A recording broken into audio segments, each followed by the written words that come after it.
नमस्कार। प्रस्तुत है मालती जोशी जी की लिखी कहानी गतांक से आगे। सुबह उठी तो लगा सर थोड़ा भारी है, शायद हरारत भी थी। वैसे इसमें कोई आश्चर्य की बात नहीं थी। महीने भर से मैं अपने शरीर पर मनमाना अत्याचार कर रही थी। उसे घड़ी भर भी चैन नहीं लेने दिया था। पहले रिश्तेदारों को ढेर सी चिट्ठियां लिखी, फिर खरीदारी, निमंत्रण पत्रों का वितरण, मेहमानों की आवाभगत, फिर शादी की हड़बों, रिसेप्शन का सरंजाम। इसके बाद मेहमानों की विदाई का सिलसिला शुरू हुआ। सबके बाद बेटियों की रवानगी। कल सुबह 5 बजे की जीटी से नुपुर नागपुर गई है। रात 10:30 बजे झेलम से पायल पुणे के लिए रवाना हुई। अब आज सौम्या और कुणाल गोवा जा रहे हैं। मैंने अपने कुनमुनाते शरीर से कहा, भैया 3-4 घंटे और सब्र कर ले। बच्चों को खुशी खुशी हनीमून पर निकल जाने दे। वैसे ही बेचारे लेट हो गए हैं। कुणाल के पिताश्री का सख्त आदेश था कि घर में जब तक मेहमान हैं ये लोग कहीं नहीं जाएंगे। इन लोगों को तो जिंदगी भर साथ रहना है, पर मेहमान रोज रोज थोड़े ही आएंगे। उठने लगी तो अनजाने ही मुंह से एक कराह निकल गई। क्यों, क्या हुआ? तबीयत तो ठीक है? इन्होंने सिर से रजाई हटाकर औपचारिकता निभा दी। तबीयत को क्या हुआ है? मैंने चिढ़कर कहा। सर्दी में बिस्तर छोड़ने का दिल नहीं कर रहा बस। फिर मैं कमरे में रुकी ही नहीं। जरा भी अलसाती तो इन्हें संदेह हो जाता। किचन में आकर मैंने झटपट चाय बनाई। पंडित ईमानदारी से सुबह आ गया था। उसके हाथ कमरे में चाय भिजवाई, उसे मेन्यू समझाया और फिर नहाने चली गई। पहला लोटा उड़ेलते ही मेरी घीघी बंद गई। हे भगवान, कहीं सचमुच बुखार तो नहीं चढ़ रहा? इससे तो अच्छा था कि नहाने की छुट्टी कर देती या फिर देर से नहा लेती। पर वह एक वहम सा मन में बैठ गया है ना कि कोई बाहर गांव जा रहा हो तो नहाना धोना पहले निपटा लेना चाहिए। किसी तरह कपड़े पहने और बाहर आई। बिंदी लगाते हुए सोचा, बच्चों को अब जगा देना चाहिए। आवाज देते संकोच तो होता है, लेकिन नहीं दूंगी तो फिर लेट हो जाएंगे। पर बाहर आकर देखा, सौम्या उठाई थी। गुलाबी साड़ी में वह ताजे खिले गुलाब सी लग रही थी। हैदराबादी मोतियों के गहरे सेट को छोड़कर शरीर पर एक भी गहना नहीं था। कल रात ही वह सारे जेवर मुझे दे गई थी। कुणाल कह रहा था, मामा ये तुम्हारी बहू है या ज्वेलरी बॉक्स? इसे लेकर तो मैं सिनेमा भी नहीं जा सकता, गोवा क्या जाऊंगा। इतने दिनों तक उसका गहनों से लदा फदा रूप देखने के बाद यह निराभरण सौंदर्य बड़ा मोहक लग रहा था। मैं ठगी सी उसे देखती ही रह गई। मेज पर नाश्ता लगाते हुए उसने पता नहीं कैसे मेरी उस अपलक दृष्टि को अनुभव किया। पलटकर उसने मेरी ओर देखा और फिर झुककर मेरे पैर छू लिए। मैंने दोनों हाथों में उसका चेहरा थामकर माथे को हल्के से चूम लिया। हाय मम्मी जी, आपको तो बुखार है, उसने मेरे दोनों हाथ अपने हाथों में लेते हुए कहा। मैंने जल्दी से अपने हाथ छुड़ा लिए और कहा, डॉक्टरों को तो बस हर जगह पेशेंट ही नजर आते हैं। अब जिंदगी भर तुम्हें यही करना है, लेकिन इन 8-10 दिनों में डॉक्टरी नहीं करोगी, समझी? अब जाओ और उस लेट लतीफ को जगाओ, नहीं तो प्लेन छूट जाएगा। इसके बाद मैं नाश्ते के सरंजाम में लग गई और खुद भी अपनी नासाज तबीयत को भूल गई। उतनी सुबह मैंने इडली, बड़ा सांभर, चटनी सब बनवा लिया था। मिठाइयों का तो अंबार ही घर में लगा हुआ था। पूरी मेज डोंगों से खचाखच भरी हुई थी। कुणाल, तुम्हारी मम्मी को शायद पता नहीं है कि हवाई जहाज में नाश्ते का भी प्रावधान होता है। इन्होंने चुटकी ली। मुझे सब पता है और वहां जैसा नाश्ता मिलता है वह भी मालूम है, मैंने तुनक कर कहा। खाना तो डैडी सब जगह मिलता है, पर मम्मी के हाथ का स्वाद थोड़े ही मिलता है। मेरा तो मन हो रहा है कि ऊँट की तरह 8-10 दिन का इकट्ठा ठूस लूं। ज्यादा मक्खनबाजी की जरूरत नहीं है, खाते हुए जरा घड़ी की तरफ भी देखते जाओ, मैंने झूठ मूठ की डांट लगाई। पर भीतर से मैं पुलकित हो रही थी। अपने छौने पर प्यार उमड़ रहा है। चलते समय दोनों ने पैर छुए तो उन्हें छाती से लगाकर प्यार करने का मन हुआ आया, पर डर गई। अगर सचमुच बुखार हुआ तो कुणाल फौरन पकड़ लेगा। फिर उसके पिताजी हाय तौबा मचाने लगेंगे। जाते हुए बच्चों का मूड बेवजह खराब हो जाएगा। इन्हें तो बस चिल्लपों मचानी आती है, करेंगे धरेंगे कुछ नहीं। अगर बुखार ज्यादा हुआ तो कुणाल को रोक भी लेंगे, कोई भरोसा नहीं है। हवाई अड्डे से लौटते हुए इन्होंने पूछा, कहीं बाजार वगैरह जाना है या घर ही छोड़ दूं?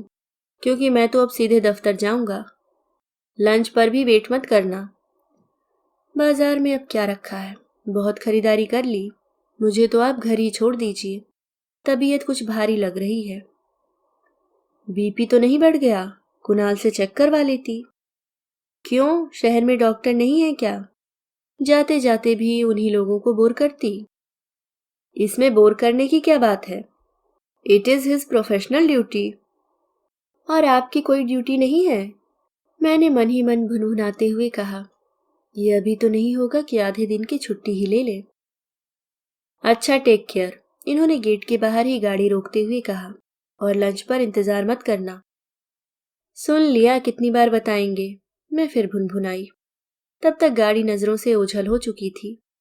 इतने दिनों की गहमा गहमी के बाद वह खाली घर एकदम भाए भाए कर रहा था। भीतर पांव देते ही लगा, यह सन्नाटा मुझे लील जाएगा। रसोई में झांकने की भी इच्छा नहीं हुई। पंडित को सब कुछ समेटने के लिए कहकर दोपहर की छुट्टी दे दी और खुद कमरे में आ गई। कपड़े भी नहीं बदले और बिस्तर में दुबक गई। लेटते ही झुरझुरी हो आई। फिर तो शरीर कांपने लगा, दांत किटकिटाने लगे। इनकी भी रजाई ओढ़ ली, फिर भी ठंड थी कि कम होने का नाम ही नहीं ले रही थी। मैंने सावित्री को आवाज दी कि बड़ी पेटी में से एक और रजाई लाकर डाल देना, पर वह शायद आंगन में बर्तन मांज रही थी। पंडित भी चला गया था। न मेरी आवाज निकल रही थी, न मुझ में उठने की हिम्मत थी। यूं ही ठिठुरती हुई पड़ी रही। सोच लिया बहुत होगा तो गद्दे के नीचे दुबक जाऊंगी, पर भाग्य से उतनी नौबत नहीं आई। धीरे धीरे मेरी कपकपी कम हुई, दांतों का बजना भी बंद हुआ और मैंने राहत की सांस ली। तब अचानक मेरे मन में एक विचार कौंधा और मैं कांप गई। कहीं मेरे शरीर में मेरी सास की आत्मा तो नहीं आ गई? नहीं तो इस तमाशे का मतलब क्या है? अगर 4 घंटे पहले ही यह सब होने लगता तो क्या ये कुणाल को जाने देते? या कुणाल के ही पांव कैसे उठ पाते? मैंने ईश्वर को लाख लाख धन्यवाद दिया कि उसने मेरी लाज रख ली, नहीं तो बहुरानी मुझे जिंदगी भर कोसती रहती, जैसे मैं परम पूजनीय अम्मा जी को कोसती हूँ। मुझे अपने दिन याद आए। उस समय हनीमून पर जाने का रिवाज इतना आम नहीं था। यूं जाने वाले जाते भी थे, पर हमारे घर में वह सवाल ही नहीं उठा। मैंने भी खास बुरा नहीं माना। घर में एक अकेली सास ही थी। सोचा अपना हनीमून तो घर में भी मन सकता है। यह तो बाद में पता चला कि यह जो एक अकेली औरत है, पति की मुकम्मल दुनिया है। श्रवण कुमार के बाद इतिहास में इनका ही नाम लिखा जाएगा। पहली बार सुबह सुबह चाय बनाकर इन्हें जगाया तो फरमान मिला कि सुबह की चाय अम्मा जी के कमरे में पी जाती है। रात के बासी कपड़ों में उनके सामने जाते संकोच हुआ। चाय मैंने उनके बेटे के ही हाथ भिजवाई और खुद डाइनिंग टेबल पर अकेली बैठकर पीती रही। सारा रोमांस हवा हो गया। खाना तो खैर सुबह शाम साथ ही होता था, पर चाय भी कभी अकेले पीनी नसीब नहीं हुई। शाम को ये दफ्तर से लौटते तो माताजी दरवाजे पर ही लपक लेती। फिर चाय नाश्ता सब वहीं उनके साथ होता। दिन भर के सारे हालचाल वे माँ को सुनाते, वे रस ले लेकर सुनती। मैं तटस्थ श्रोता की भूमिका निभाती। इसके बाद जब वे कमरे में लौटते तो रीत चुके होते, पस्त होकर पड़े रहते। दिन भर की मेरी आतुर प्रतीक्षा व्यर्थ हो जाती। कितना कुछ अनकहा रह जाता। शाम को कहीं घूमने जाना हो या पिक्चर देखनी हो, उस समय माँ का अकेलापन इन्हें अपराध बोध से भर देता। लिहाजा यथासंभव हम तीनों साथ ही बाहर निकलते या फिर घर में बैठकर रमी खेलते। अपवाद केवल उन शामों का होता था जब हम दोनों कहीं निमंत्रित होते थे। महीने भर में ही मैं इस रूटीन से ऊब गई। कहीं बाहर जाने के लिए मन फड़फड़ाने लगा। तभी पता चला ये किसी सेमिनार के लिए पटना जा रहे हैं। मैंने सोचा न सही कश्मीर, मसूरी या कुल्लू मनाली, अपन पटना ही चले जाएंगे, कुछ तो चेंज होगा। प्रतीक्षा करती रही कि ये मुझसे भी चलने के लिए कहेंगे, अम्मा जी से मेरे लिए औपचारिक अनुमति मांगेंगे। पर जब इन्हें अपना अकेले का ही सूटकेस जमाते हुए देखा तो लड़ियाकर पूछ ही लिया, हम भी चले? कहाँ? आपके साथ। मेरे साथ? तुम वहां जाकर क्या करोगी? कुछ नहीं, बस यूं ही घूम लेंगे। हो सका तो लौटते समय कलकत्ता हो जाएंगे। और अम्मा? इतने दिनों तक क्या वह यहाँ अकेली रहेंगी? इतने दिन कहाँ, हफ्ते 10 दिन की ही तो बात है। इतना अकेले तो वे पहले भी रह लेती होंगी। पहले की बात और है, तब मजबूरी थी। वैसे भी मुझे लगता है शी इज नॉट वेल। कल सारी रात खांसती रही हैं। इसके बाद कुछ कहना सुनना व्यर्थ था। उसके बाद मैं मुंह फुलाकर बैठी रही। किसी को कोई फर्क नहीं पड़ा। जाते समय भी बार बार अम्मा का ध्यान रखने को कह गए, जैसे मेरा कोई अस्तित्व ही नहीं था। उनके जाते ही मैंने अपने आप को कमरे में बंद कर लिया और रोती रही। तो एक बार अम्मा जी ने किसी कारण से आवाज भी दी तो मैं अनसुना कर गई। उन पर तो मुझे सबसे ज्यादा ताव आ रहा था। अपने बेटे की परम भक्ति को जानती तो हैं, आगे होकर खुद ही कह देती कि बहू को ले जाओ तो क्या बिगड़ जाता। क्या 2 दिन से मेरा उतरा हुआ चेहरा उन्होंने देखा नहीं होगा, पर जानबूझकर अनजान बनी रही। दोपहर को रामदेई कपड़े रखने कमरे में आई तो बोली, बहू जी अम्मा जी चाय के लाने बैठी हैं। मन मारकर उठना ही पड़ा। अम्मा जी को चाय बनाकर दी और फिर शाम के खाने की तैयारी शुरू कर दी। उससे तो मुक्ति नहीं थी। अम्मा जी और रामदेव पूरे वक्त मेरी सूजी हुई आंखों को देखती रहीं, पर किसी ने कुछ नहीं कहा। रात खाने के समय मेरी पेशी हुई। बोली, इतना ही था तो साथ चली जाती। नौकरों चाकरों के सामने नौटंकी क्या अच्छी लगती है? मुझे तो जैसे आग लग गई। तो मैं नौटंकी कर रही थी? आदमी कम से कम भाषा का चुनाव तो ठीक से करे। गुस्सा तो बहुत आ रहा था, फिर भी संयम बरत कर कहा, साथ जाने की बात तो थी, पर आप जो अकेली रह जाती इसलिए। अरे हमारा क्या है, हम तो अकेलापन लिखा कर ही आए हैं। तुम्हें 8 दिन का विछोह भारी पड़ रहा है और यहाँ 14 साल से बैठे हुए हैं। मैं तो स्तब्ध रह गई। ये कैसी महिला है? किस प्रसंग की तुलना किस प्रसंग से कर रही है? बहू तो जैसी भी है पराई है, पर कम से कम अपने बेटे का अमंगल तो ना सोचे। पता नहीं क्यों मुझे उनसे एकदम वितृष्णा सी हो आई। सोच लिया कि इस औरत के सामने अब मैं कभी अपनी कमजोरी का प्रदर्शन नहीं करूंगी। इन्हें दोबारा कुछ कहने का मौका नहीं दूंगी। मुझे तो बस उनके सुपुत्र की प्रतीक्षा थी। यह बात तो मैं उनसे जरूर कहूंगी। वे भी तो जान ले कि उनकी परम पूजनीय माताजी क्या चीज है। ये पूरे 12 दिन बाद लौटे। दिन भर मैं कुलबुलाती रही, पर कुछ कहने सुनने का मौका ही नहीं मिला। हस्बे मामूल पहला मौका अम्मा जी को ही मिला। उन्होंने मेरी शान में काफी कसीदे पढ़े होंगे, क्योंकि ये रात को सोने के लिए आए तो भरे हुए थे। आते ही बोले, छी, ये क्या बचपना करती रहती हो? अम्मा इतना ऑकवर्ड फील कर रही थी। भला इसमें इतना रोने धोने की क्या बात थी? मैं कोई विदेश तो गया नहीं था। उनकी इस बात पर मैं इतना रोई कि रोते रोते सुबह कर दी। मेम साहब खाना नहीं खाएंगी क्या? साहब भी अभी तक नहीं आए, 2 बज रहे हैं। सावित्री मेरे सिराहने खड़ी होकर पूछ रही थी। जैसे ही मैंने कुछ कहने के लिए रजाई हटाई, वह चौंक पड़ी। अरे आप तो रो रही हैं। बाबा की याद आ रही है? यह बात ठीक नहीं है मेम साहब। अब तो जी कड़ा करना होगा। अब तो बहुरिया आ गई है। अब बाबा अपने अकेले के थोड़े ही हैं। मुझे लगा सावित्री अगर इसी तरह बोलती रही तो मैं सचमुच फफक कर रो पड़ूंगी। उसे टालने की गरज से मैंने कहा, सुबह नाश्ता बहुत हो गया था ना, इसलिए आज साहब भी नहीं खाएंगे। मुझे भी भूख नहीं है। तुम खा पी कर हॉल में आराम करो। चाहो तो टीवी खोल लेना। किसी का फोन आए तो बता देना घर में नहीं हूं। 2 रातों की जागी हूं, जरा सोना चाहती हूं। तबीयत खराब होने की बात मैंने जानबूझकर नहीं की। अभी विक्स की शीशी लेकर बैठ जाती। उसके जाते ही मैंने चेहरे पर हाथ फेरा। सचमुच आंसुओं से भीग रहा था। मतलब यह 30 साल पुराना जख्म अब भी हरा है। अब तो ईश्वर की कृपा से सब सुख चैन है। पर यह घाव जरा सा छू जाए तो टीस उठता है। और ऐसे घाव, ऐसे जख्म एक थोड़े ही हैं, कई हैं। मेरी सास में अपनी बात मनवाने की, अपना अस्तित्व जताने की, अपनी महत्ता प्रतिपादित करने की अद्भुत क्षमता थी। कोई भी खुशी का मौका हो, या तो वे बीमार पड़ेंगी या रोने बैठ जाएंगी, या फिर लड़ पड़ेंगी। मुझे एक भी ऐसा तीज त्योहार याद नहीं आता जब घर में उन्होंने हंगामा न किया हो। उस समय मेरा भी बचपन था। नई नई उमंगे थी, शौक थे, अरमान थे। इसलिए निराशा भी बहुत होती थी। पर हर बार कुढ़न के सिवा कुछ भी हाथ नहीं आता था।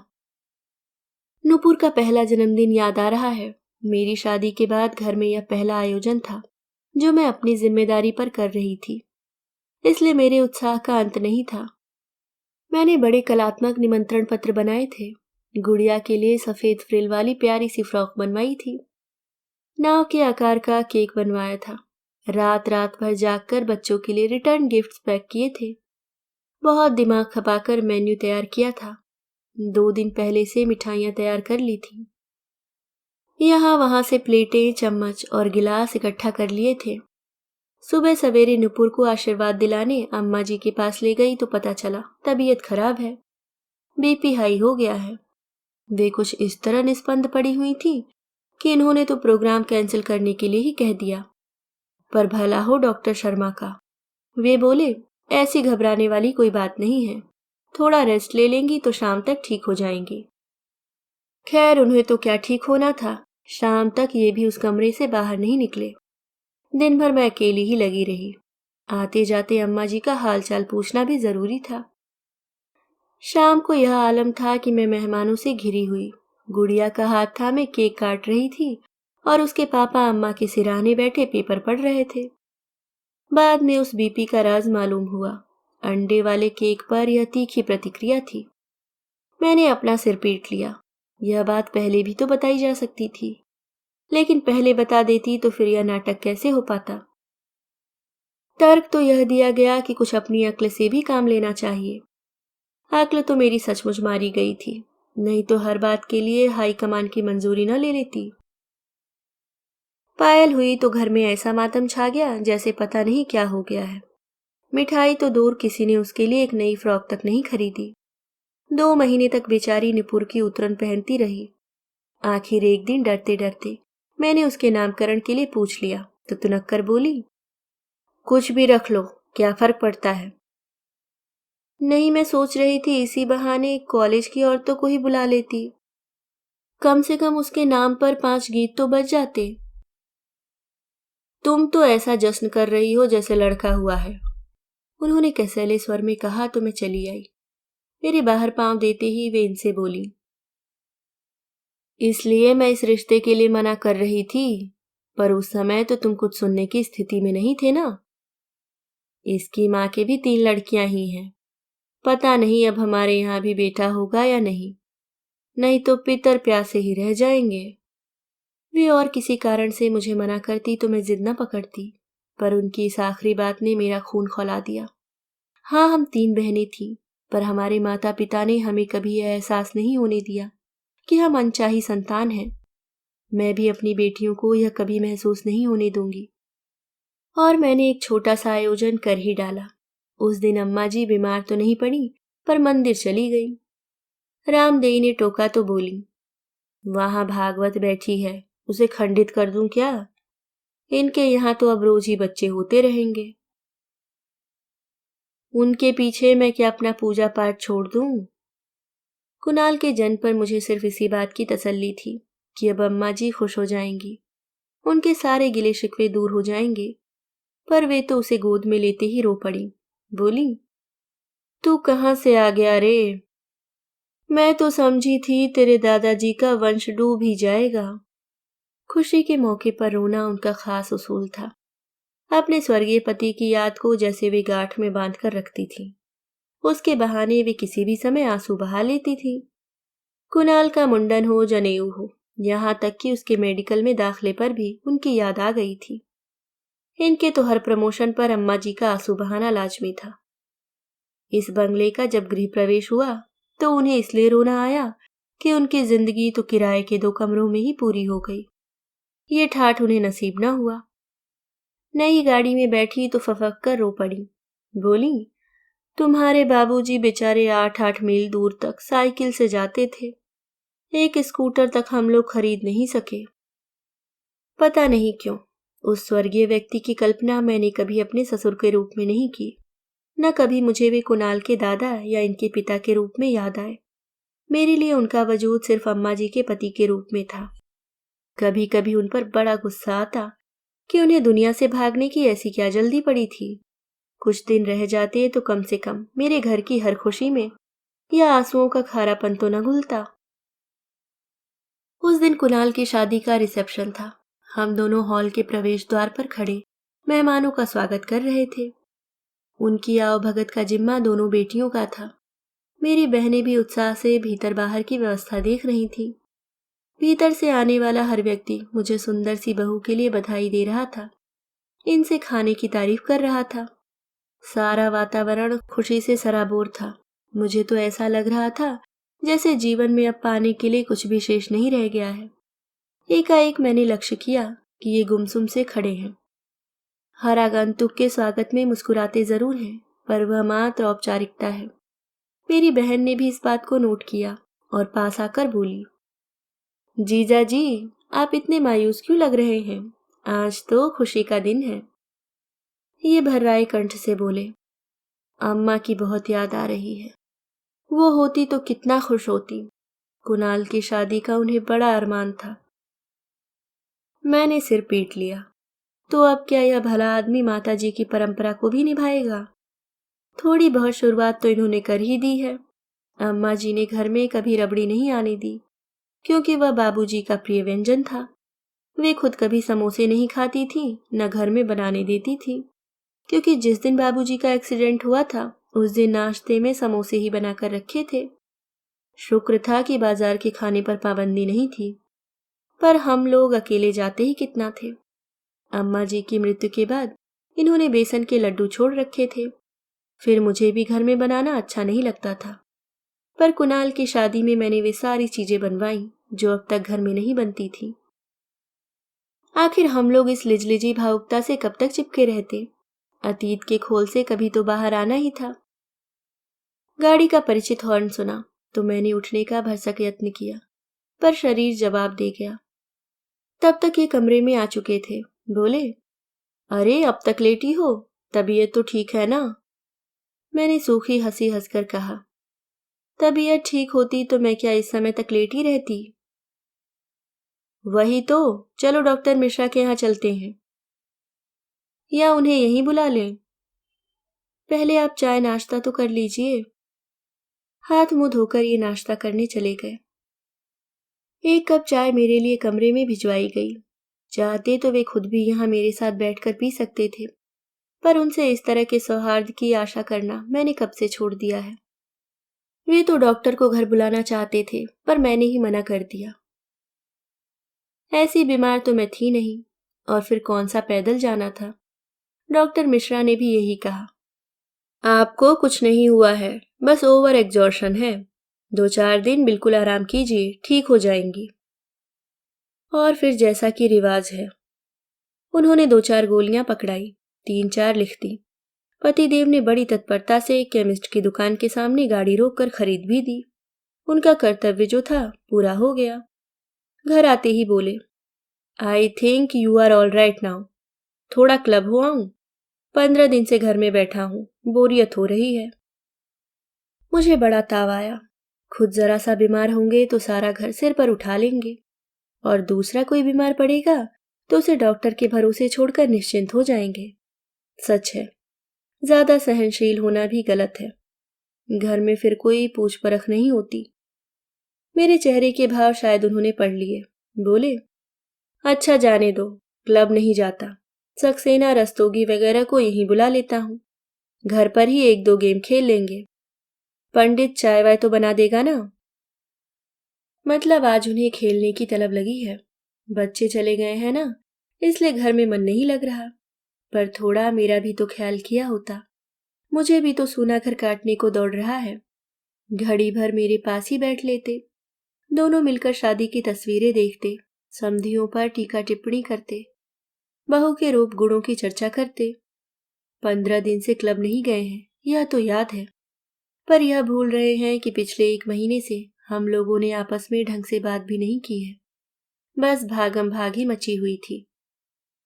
शायद मेरी ही बद्दुआएं लगी होंगी, इनका एक भी दोस्त फोन पर नहीं मिला। मन मारकर ये पेपर लेकर टीवी के सामने बैठ गए। ओढ़ आड़ कर फिर मैं भी वहीं जाकर बैठ गई। कमरे में मेरा दम घुट रहा था। किसी से बात करने को जी तरस गया था। कल परसों तक घर में इतनी चहल पहल थी और आज एकदम सन्नाटा है। यह टीवी जो घर में नहीं होता तो मैं पागल ही हो जाती। कार्यक्रम देखते देखते मैं ऊँघने लगी थी कि एकाएक फोन की घंटी बजी। मैं लपक कर बेडरूम में गई और कॉर्डलेस उठा लिया। कुणाल का ही था।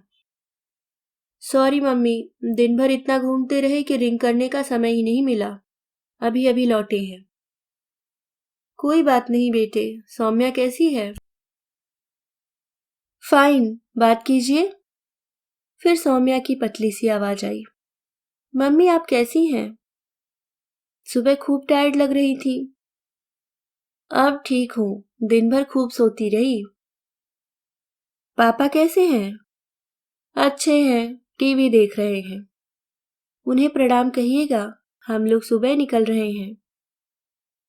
अच्छा, हैप्पी जर्नी बेटे। जरा कुणाल को फोन दो। फिर कुणाल को दो चार जरूरी हिदायतें देकर मैंने फोन रख दिया। मुड़कर देखा तो ये पीछे खड़े थे। कुणाल का फोन था? हाँ, सुबह गोवा के लिए निकल रहे हैं। मुझसे बात तो करवाई होती। मुझे लगा आप टीवी देख रहे हैं। वहां देखने को है क्या? एक से एक फूहड़ प्रोग्राम आ रहे हैं। अपनी तबीयत के बारे में तो तुमने बताया नहीं होगा। नहीं बताया, इतनी दूर से भला वह क्या कर लेता। और अब डॉक्टर मिश्रा को दिखाया तो है। But second opinion is always better. घर का डॉक्टर है, उसे कंसल्ट करने में बुराई क्या है? मुझे ऐसी कोई गंभीर बीमारी नहीं हुई है, पर ऐसी जरूरत पड़ी तो शहर में और भी डॉक्टर हैं। घर के डॉक्टर को इस समय मैं कष्ट देना नहीं चाहती। जिंदगी भर तो उसे मरीजों से सिर मारना ही है। मैं चाहती हूँ हफ्ता 10 दिन तो वे इन सब बातों को भूल जाए। यही तो 4-8 दिन है जो उनके बिल्कुल अपने होंगे, इसलिए मैंने आपको फोन नहीं दिया। मैं नहीं चाहती कि इस समय उनके मन पर कोई बोझ हो, उनके दरमियान किसी का साया भी हो। जरा सी चिंता, जरा सी दुविधा उनके मुंह का स्वाद छीन लेगी। खुशी के यही तो 2-4 पल होंगे जो उन्हें हमेशा तरोताजा बनाए रखेंगे। इन्हीं चंद मीठी यादों के बल पर तो वे जिंदगी की कड़वाहट झेल सकेंगे। ये मुंहबाए मेरा वक्तव्य सुन रहे थे। मैं शायद कुछ ज्यादा ही रुमानी हुई जा रही थी, पर मुझे विश्वास है मेरा एक भी वाक्य इनके पल्ले नहीं पड़ा होगा। दोस्तों, ये थी कहानी गतांक से आगे। उम्मीद करती हूँ आपको पसंद आई होगी। धन्यवाद।